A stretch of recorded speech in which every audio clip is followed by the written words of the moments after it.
Amis des pochettes surprises, bonjour. Alors, je sais pas si ça existe encore, mais quand j'étais môme, il y avait ce qu'on appelait des pochettes surprises.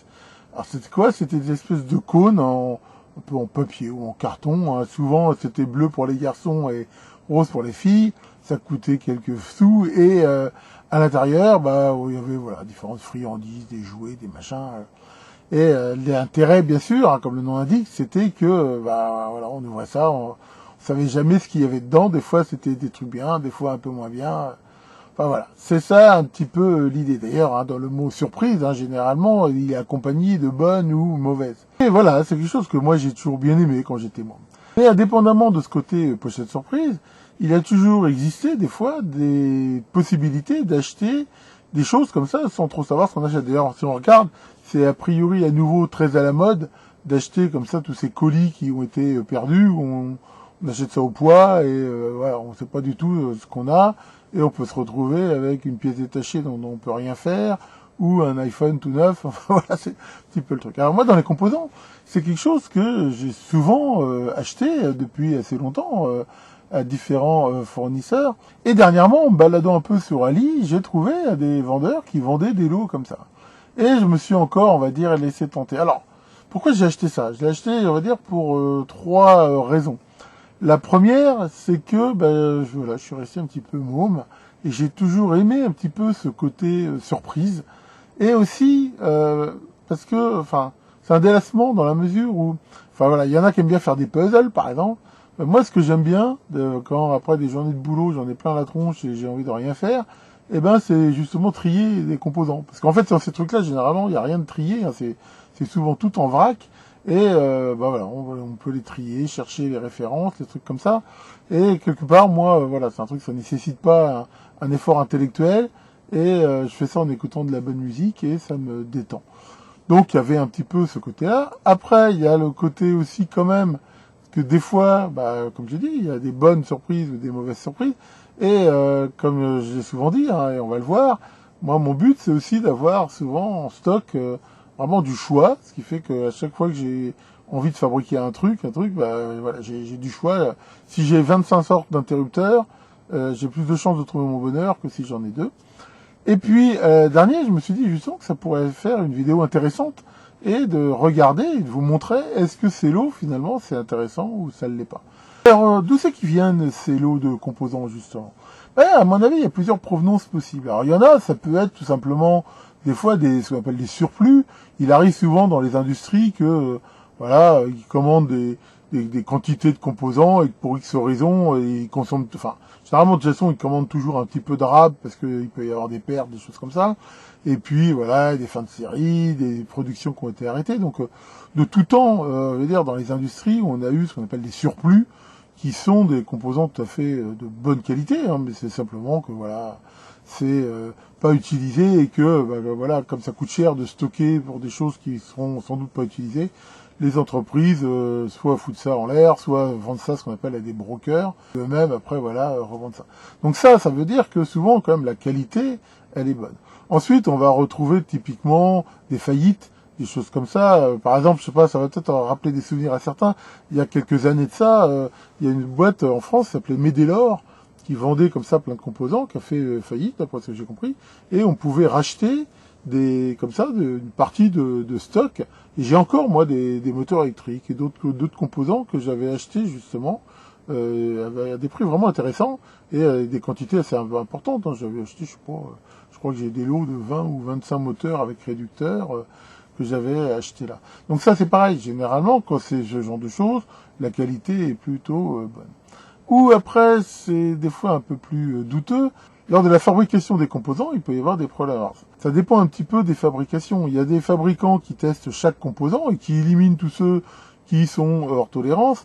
Mais il y en a aussi, généralement c'est par lot, par prélèvement. C'est-à-dire ils fabriquent un lot de 1000, ils en testent X, et s'il y en a plus de tant de pourcents qui sont pas bons, ils dégagent tout long. Hein, c'est ce qu'on appelle les AQL, les Acceptance Quality Level, tous ces machins-là.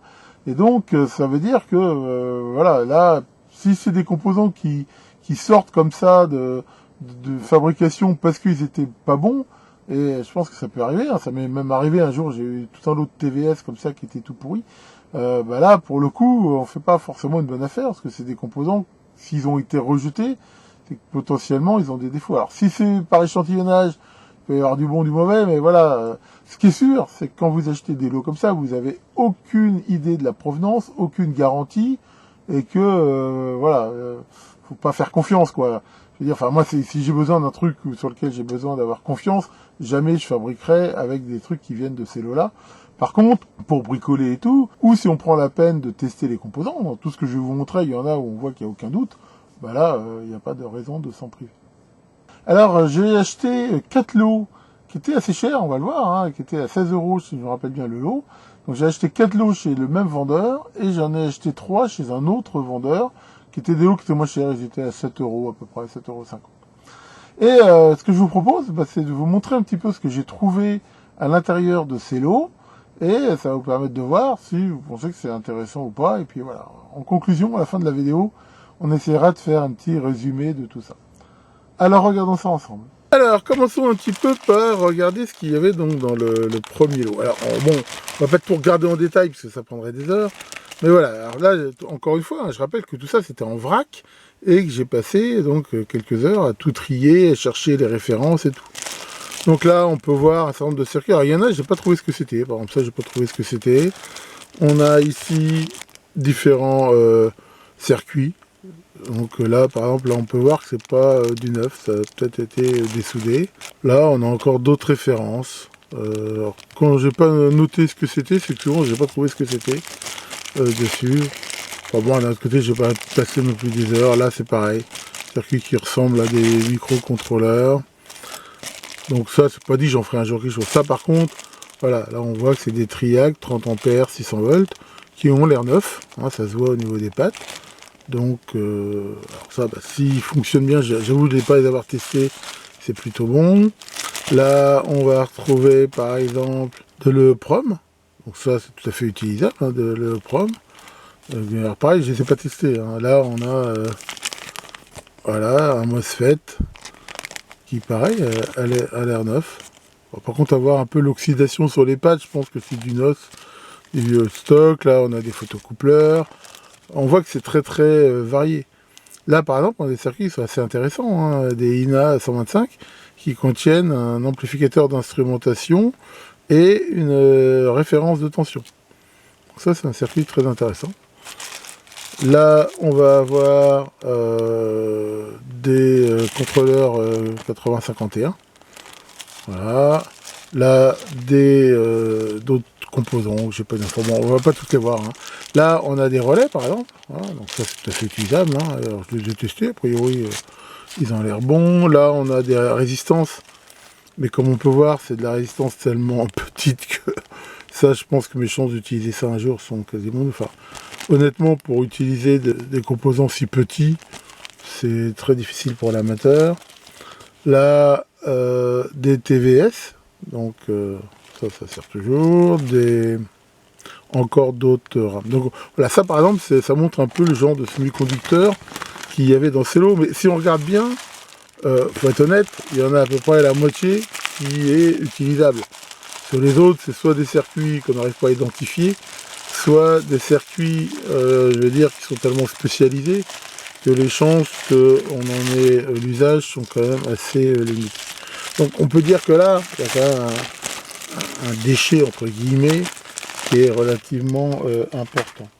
Alors après, voilà, hein, il y avait ça. Alors ça, c'est un truc qu'on retrouve quasiment dans tous les autres composants et qui est à la fois bien et pas bien, c'est que des fois, on va retrouver énormément de composants du même type. Par exemple, dans un des lots, on voit qu'il y a tout ce sac de LED verte. Alors, elles sont neuves, elles fonctionnent très bien, hein. J'en ai testé une dizaine pour voir au hasard. Il n'y a rien à dire, c'est de la LED tout à fait correcte. Après, voilà, faut avoir l'usage d'avoir, je sais pas, vu le nez comme ça, il y en a plusieurs centaines. Alors, ça sert toujours de la LED verte, mais enfin voilà, avant j'en ai besoin de tout ça. Donc ça c'est toujours un peu voilà l'inconvénient. Là c'est pareil, on retrouve peu de variété. Là on peut voir qu'il y a de la résistance à 1% de 5,1 kΩ, 0,25 watts. C'est tout à fait utilisable, elles sont bonnes, hein, je les ai testées. Et encore une fois, voilà. l'utilité. Un des tout premiers lots de composants que j'avais acheté, je me rappellerai toujours, c'était chez Radio MJ, hein, qui était rue Claude Bernard à Paris, et ça rappellera sans doute des souvenirs aux plus anciens. Et on trouvait aussi comme ça des lots. Un jour, j'avais acheté un lot de résistance variée. Mais en fait, il y avait 99,9% de ce lot varié qui étaient des résistances carbone 1,5 watt de 560 ohms. Donc voilà, et c'est pour ça que pendant longtemps j'ai fait des montages avec des valeurs 560 ohms. Voilà, là on va retrouver par exemple, bon ça c'est bien sûr tout à fait utilisable, hein, ces petits boutons poussoirs. Voilà, là on va retrouver un certain nombre de commutateurs à glissière, qui là on peut le voir aussi sont neufs, multiposition, donc ça c'est pareil, c'est tout à fait utilisable. Là on trouve ces fusibles thermiques. Alors je rappelle que pour tester un fusible thermique, c'est comme tester un fusible, c'est one shot.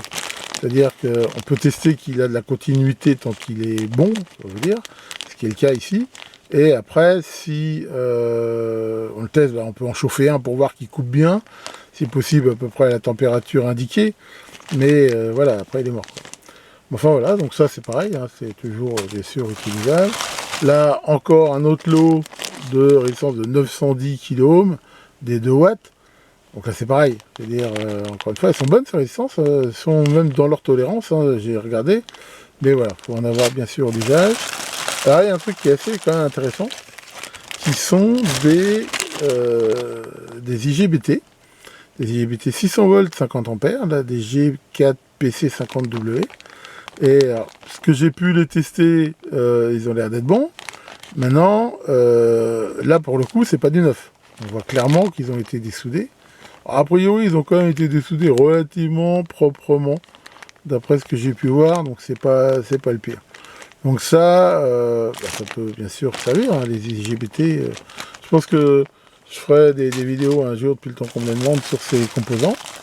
Là, on a des différentes cosses. Oh, des plastiques. Voilà. Mais encore une fois, là, l'idée, c'était de vous montrer toujours, hein, voilà, un peu la diversité de ce qu'on peut trouver dans ces lots. Sachant que s'il y a beaucoup de diversité, c'est bien, parce que justement, on va avoir plein de choix. Mais c'est vrai que très souvent, voilà, on tombe souvent quand même sur des quantités assez importantes. Donc, vu que c'est des lots au poids qui occupent une grosse partie du lot, et donc il faudra avoir l'usage. Et voilà. Bon, maintenant, honnêtement, voilà, j'en ai plein mes tiroirs de lots comme ça, de composants, où j'en ai tellement que, voilà, combien j'utilise des résistances de 5,1 K dans ma vie, je sais pas, j'en utilise peut-être 10 par an, quoi. Je serais mort avant d'avoir fini le truc, quoi. Enfin bon, après voilà, ça sert. Encore une fois, mon but là, c'était pas vraiment d'avoir forcément du stock, même si, comme j'ai toujours dit, c'est intéressant d'avoir le plus de choix possible. Après, moi j'ai cette chance, hein, comme je dis, après à peu près 45 ans de récupération, d'achat, de trucs comme ça, d'avoir quand même un très très large choix de composants, ce qui fait que quand je veux faire quelque chose, quand je veux réparer, c'est rare que j'ai pas ce qu'il faut. Même si la loi de Murphy aidant, il arrive bien sûr que j'ai tout sauf le bon truc, quoi. Enfin donc voilà pour ça. Après, il y avait alors là tout ce lot il y avait plein de condensateurs avec Cauchy. Donc là, pareil, des condensateurs qui a priori, alors il y a du CMS qu'on peut voir, il y a des capables qui a priori sont neuves, à voir les pattes. Alors, il y en a quelques-unes qui ont des pattes courtes, mais dans l'ensemble elles sont neuves. Et c'est pareil, je les ai mesurées. Pour l'instant, j'ai pas trouvé de valeur, je vais dire spécifiquement mauvaise. Après, il y en a, voilà, c'est un peu bizarre, quoi, quand on voit qu'ils sont comme ça. Alors, est-ce qu'ils étaient mal stockés à voir. Celui-là, par exemple, manifestement, quand même, j'aurais plutôt des doutes à l'utiliser. Enfin voilà, ce qui est sûr, c'est que dans les lots comme ça, il faut impérativement tester les composants avant de les utiliser. Il faut quand même faire attention, parce qu'encore une fois, on n'a aucune garantie sur la provenance. Après, il y avait aussi tout ce lot-là de condensateurs haute tension. Donc il y a des condensateurs 1000 volts, de différents types. Et là, pareil, il y avait pas mal de choix. Et on peut voir qu'il y a des condensateurs comme ça, voilà. Il y a des condensateurs 1000 volts. Et alors, c'est pareil, j'en ai testé quelques-uns. Bon, ils sont pas Enfin, je veux dire, les valeurs étaient bonnes. J'en ai testé avec mon générateur de claquage, là, ils tiennent la tension, hein, les 1000 volts ici, je leur ai mis 1000 volts, ils les tiennent. Donc, je veux dire, enfin, voilà, so far so good. Donc là-dessus, rien à dire. Ça peut être intéressant quand on veut faire des hautes tensions avec des doubleurs, des trucs comme ça. Ça, j'en ai pas tellement de condensateurs comme ça. Ah, il y avait aussi plein de condensateurs, ces styles-là, ces trucs marrons. Alors eux, je me demande, comme on voit, ils sont neufs, hein, je veux dire, les pattes sont bonnes, mais il y en avait un ou deux, j'arrive pas à les retrouver, qui étaient collés. On peut voir ces trucs-là, une fois qu'ils sont faits, ils trempent dans cette sorte de résine marron, la braune, et il y en avait deux qui étaient carrément moulés ensemble. Donc, ça pourrait faire penser, en effet, à un lot qui serait éventuellement défectueux. Alors, je les ai testés, pareil. Alors, des fois, il y en a qui sont quand même un peu limites par rapport à leur tolérance, d'après ce que j'ai pu voir. A priori, ça serait des 5 ou des 10%. Mais voilà, testé au capacimètre et tout, il n'y a rien à dire, ils ont l'air plutôt bons. Donc, tout à fait quand même utilisable. Après, là, on avait un certain nombre de potentiomètres, par exemple. Donc ça, pareil. Ce genre de composants, généralement, là, voilà, je les ai testés, ils sont très bons. On voit des potentiomètres stéréo comme ça, des potentiomètres un peu spéciaux comme ça, avec des prises intermédiaires, comme on peut voir. Voilà. Donc ça, voilà, c'est pareil, hein, c'est toujours intéressant d'avoir du choix au niveau des potentiomètres. Donc ça, c'est plutôt de la bonne qualité. Il y a du Alps, des trucs comme ça. Alors après, il y avait cette truc. Alors, sur le moment, j'ai cru que c'était une super bonne pioche. Et après, un peu moins. Alors, c'est quoi? Il y avait ce module convertisseur. Voilà. Et il est très propre, comme on peut voir. Et c'est un convertisseur. J'ai trouvé la doc, hein, on la trouve, voilà, qui permet d'aller de 1,236 volts. C'est un convertisseur abaisseur de tension, mais voilà, qui a 300 watts de puissance. Et donc, sur le moment, je me suis dit, voilà, c'est plutôt une bonne pioche. Et en fait, après l'avoir testé, bah, je me suis aperçu qu'il fonctionnait pas du tout. Enfin, il merdait complètement. Et après recherche, je me suis aperçu que les deux condensateurs ici en entrée, bah, en fait, ils avaient un ESR pourri, enfin, ils fuyaient, je veux dire, d'un point de vue électrique, quoi. Et donc, ils étaient pas bons du tout. Donc, je les ai changés, et après, à les avoir changés, ils fonctionnent parfaitement, il n'y a rien à dire. Et donc, enfin, voilà, des condensateurs qui ont de l'ESR comme ça, et en regardant bien, il y en a un qui était même, qu'on regardait bien, qui était un peu bombé, hein, même si, je le rappelle, c'est pas parce qu'un condensateur n'est pas bombé qu'il est bon. Et donc, c'est sans doute un convertisseur qui a dû être utilisé relativement assez longtemps, quoi. Enfin bon, on va dire maintenant qu'il a été changé, enfin, je veux dire, il fonctionne très bien. Donc, quand on voit le prix qu'ils le vendent, bon, c'est pareil, c'est pas la super affaire, mais c'est toujours ça de prix, on va dire. Alors, après, toujours dans ces lots, il y avait ça. Alors ça, c'est pareil, c'est quelque chose, ça peut éventuellement être intéressant, mais dans l'absolu, mais dans la pratique, il y en a deux, c'est, comme on va le voir, c'est des assemblages pour lecteur CD, de rechange probablement. Après, ils ont l'air d'être neufs, hein, c'est du new stock, mais voilà, il faut en avoir l'usage. C'est-à-dire que comme on peut le voir, c'est ces assemblages qu'on retrouve dans les lecteurs de CD, alors peut-être même graveurs, voilà. Et donc c'est sur la partie, hein, je rappelle, qui est mobile, et on retrouve ici la lentille qui est montée donc sur ces petites espèces de petits galvanomètres là, qui permet d'ajuster la mise au point en suivant les variations du disque, et en même temps il y a toute l'optique, et comme on peut le voir ici, voilà, la diode qui va permettre probablement de lire, voire de graver. Ça. Donc ça, à voir, c'est pas poussière ou rien, je pense que c'est neuf. C'est, on va dire, voilà, c'était pour de la pièce détachée. Maintenant, pour en avoir l'usage, je vais dire, il faut tomber sur l'appareil en panne qui aurait exactement ce modèle-là. Et donc, comme déjà, tout ce qui est lecteur, DVD, CD, tout ça, c'est quand même un truc... quand je vois les nouveaux PC, là, il n'y en a plus dessus, ni rien. Voilà, je pense que ce truc-là, les chances que j'en ai besoin un jour sont quand même extrêmement faibles. Et après, bah, récupérer, il n'y a pas grand chose à récupérer là-dessus. À part les petits aimants qu'il y a pour faire le système là, de mise au point, il n'y a pas grand chose à faire. Là, on retrouve pareil un certain nombre d'interrupteurs à glissière tout neufs. Donc ça, c'est plutôt de la bonne pioche. Hein. Alors là, pour le coup, on voit qu'il y a beaucoup de variétés. Des condensateurs X2. Donc ça, je les ai testés. Voilà, c'est des 1 micro. Donc ça, apparemment, ils sont bons aussi. Là, on a des circuits intégrés, des FET. D'autres interrupteurs à glissière. Là, on a pareil tout un lot assez important de Varistor. Donc a priori, c'est des 175 volts. Alors bon, c'est pareil, toujours un même motif, même punition. Qu'est-ce que je vais faire de tout un lot comme ça de Varistor 175 volts? On peut se poser la question. Et pour finir, ces clixons là, qui sont là, des 85 degrés. Et là, j'ai même trouvé tout le datasheet. Donc ça, par contre, c'est bien sûr intéressant. Sur 85 degrés, on peut monter ça, par exemple, sur des radiateurs, d'ampli, des trucs comme ça pour couper. Voilà, on continue. Tout ce que je vous montre là, c'est les 4 lots de 500 grammes à 16 € là que j'avais eu.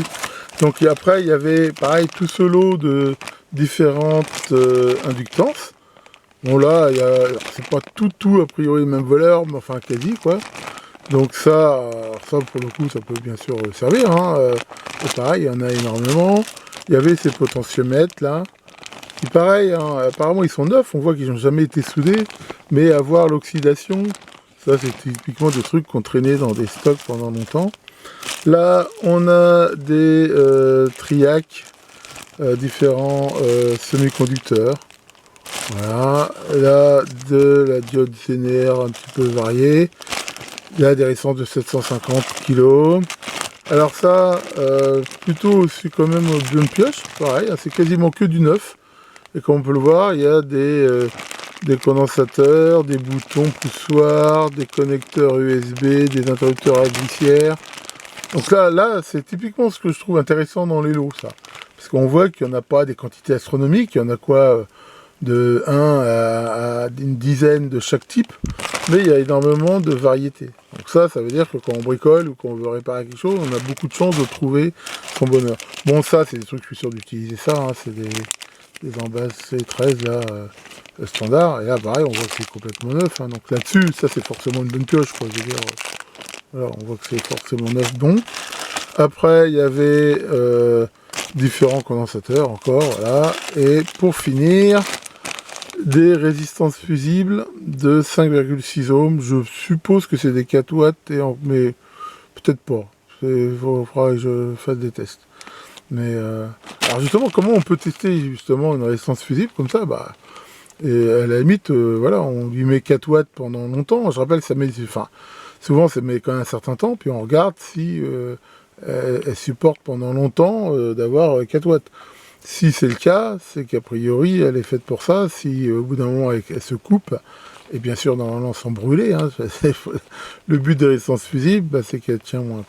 Enfin, donc voilà. Donc, c'était livré à chaque fois dans ces cartons-là. Donc là, ce que je vous montre, c'est donc ces 4 premiers lots.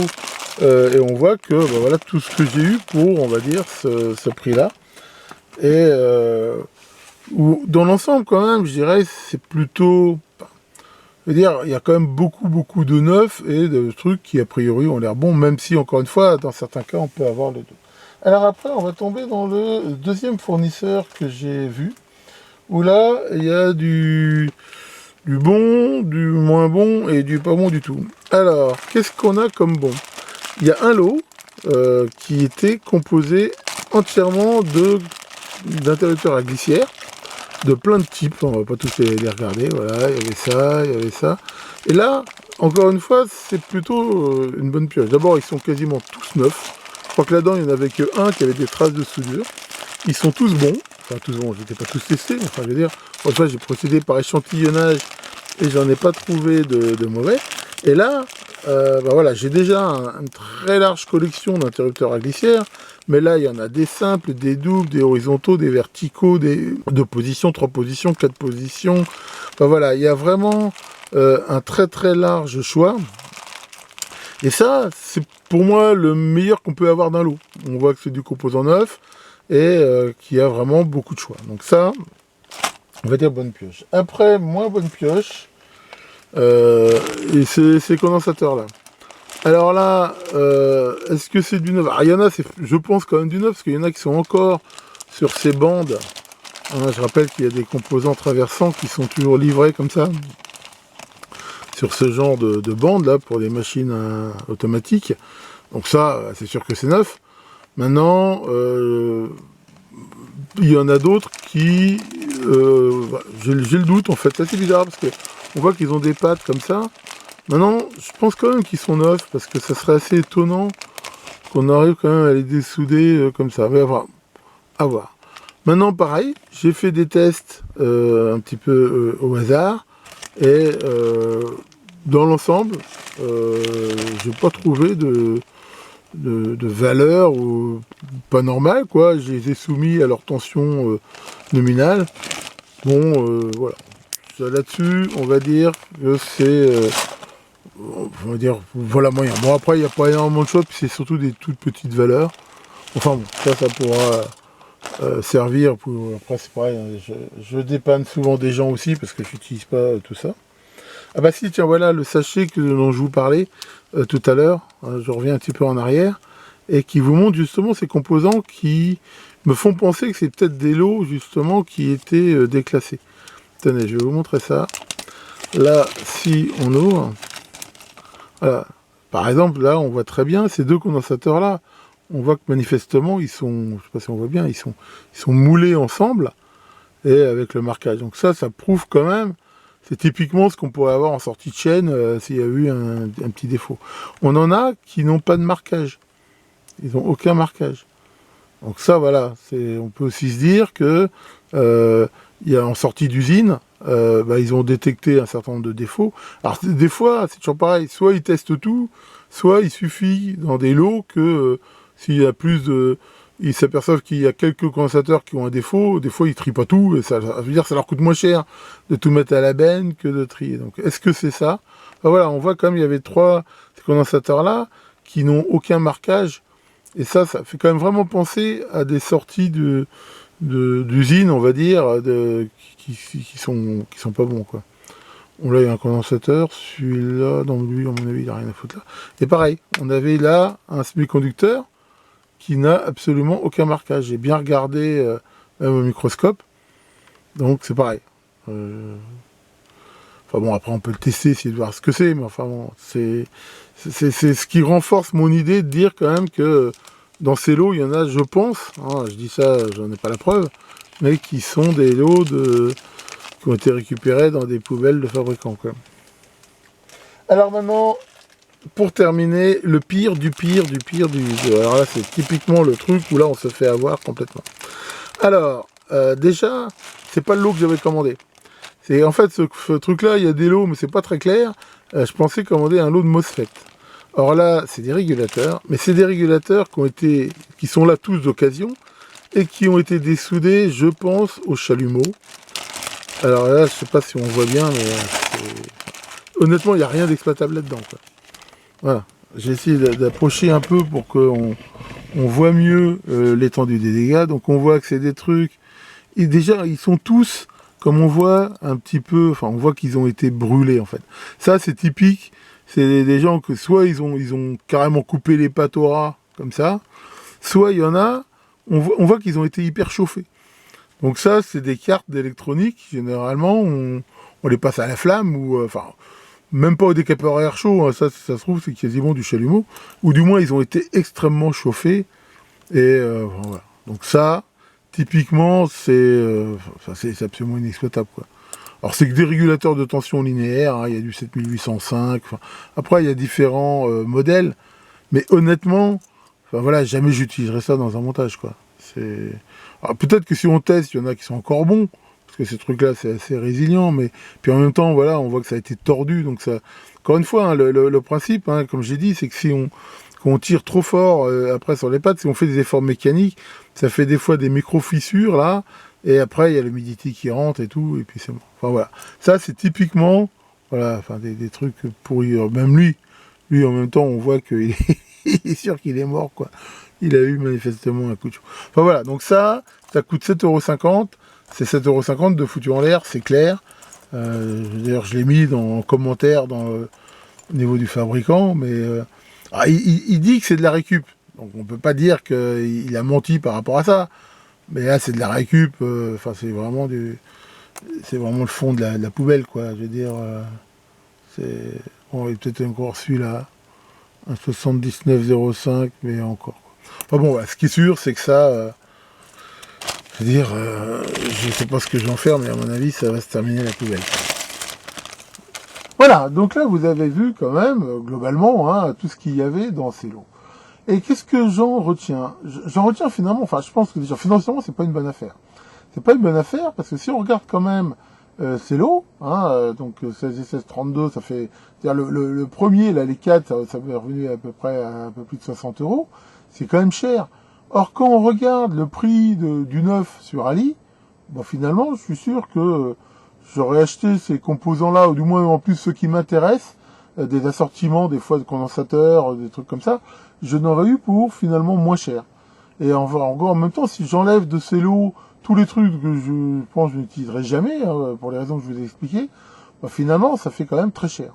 Donc, honnêtement, déjà, je pense que, financièrement, c'est pas une bonne affaire. Et puis, je dirais, au niveau des surprises que j'ai eues, il y a du bon comme ça, mais enfin, voilà, globalement, je suis pas tombé sur le super truc. Donc, pour moi, je pense que c'est pas très intéressant. Puis après, quand on voit les 3 derniers lots, en particulier le dernier, bon là, on voit que c'est, voilà, honnêtement, comme j'ai dit, hein, c'est 7,50 € direct poubelle, quoi. Donc c'est pas terrible. Maintenant, ce que je vous rappelle, hein, pour info, vous avez déjà fait une vidéo. Si vous cherchez des lots, en fait, il y en a qui sont de bien meilleure qualité et beaucoup moins chers en France. Si vous allez sur eBay, vous avez Electrobrize. Hein, j'avais fait une vidéo une fois qui vous montrait justement ce genre de lot, qui lui fait des lots déjà je pense, de brokers et tout, qui viennent de France. Donc souvent, c'est des composants, à mon avis, de bien meilleure qualité. Et surtout, quand on regarde, c'est beaucoup moins cher. Hein. Si on ramène au poids combien il vend ces lots, on voit que finalement c'est quand même beaucoup moins cher finalement que ce que j'ai trouvé sur Ali. Donc si vraiment vous voulez quand même vous faire plaisir avec ce genre de lot, prenez plutôt ces lots chez Electrobrice, honnêtement, ou peut-être chez d'autres. Hein, je veux dire, voilà, moi c'est celui que je connais, il y en a peut-être d'autres, mais je pense que vous ferez des bien meilleures affaires. Donc honnêtement ces lots sur Ali, je vous mettrai les liens quand même si vous voulez aller voir les annonces, mais honnêtement je conseille pas vraiment. Enfin donc voilà pour cette suite de QDN en fait, hein, parce qu'on voit que c'est déjà une vidéo assez longue, et déjà le dernier QDN était déjà assez long, donc c'est pour ça que je l'ai, on va dire, fragmenté en deux. Alors déjà je vous rappelle que samedi prochain, le 27 à 21 h, eh ben, je ferai le live d'avril, donc comme d'habitude, hein, j'aurai plaisir à échanger avec vous si vous avez des questions sur tout ce que je présente sur ma chaîne, hein.